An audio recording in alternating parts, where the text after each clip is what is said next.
Hi, Beth and Jess here for Wine and Define.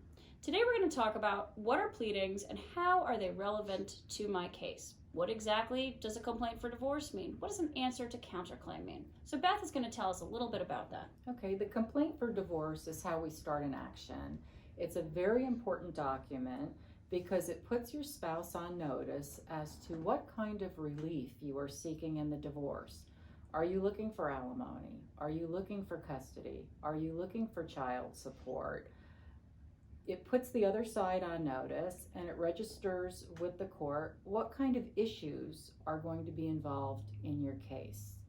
And ultimately, what's most important is if, say for example, you are unable to resolve your case amicably, that's also a document that would be relevant to your trial. And basically, you're asking the judge to enter this type of relief on your behalf in the event you have to go to trial. However, another question we also often get is, how does New Jersey handle an issue if my spouse cheated on me? Is it relevant? Is it not? Beth, can you tell us about that? So New Jersey is a no-fault divorce state.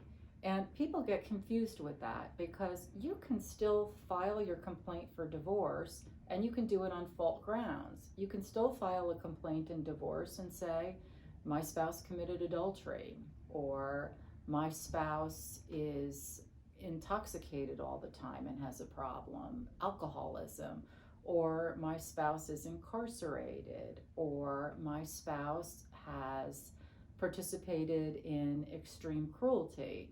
It's not popular to use these causes of action, but they still exist.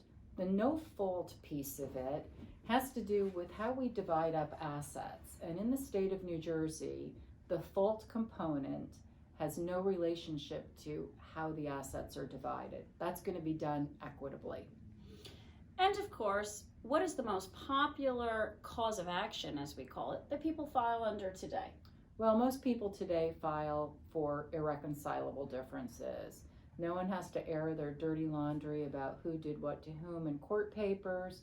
And because that cause of action really does not affect the equitable distribution, it doesn't always make sense to do a comprehensive complaint with claims of extreme cruelty. And how about jurisdiction? Sometimes people may have moved out of state temporarily. Can you tell us about that? How is jurisdiction relevant to a pleading? Well, in the pleading, you must state up front where you are living, and you must certify that you have been a resident of the state of New Jersey for at least a year before you file the complaint for divorce.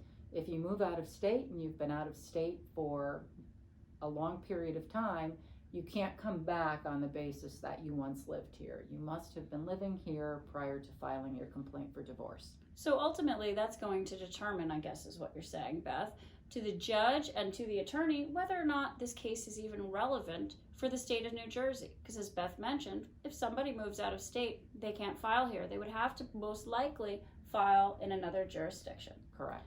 So that's a little bit about pleadings today. Call us if you have further questions. Dalena and Bosch, holding your hand when you need it most, before, during, and after divorce. 973-377-2066. Have a great day.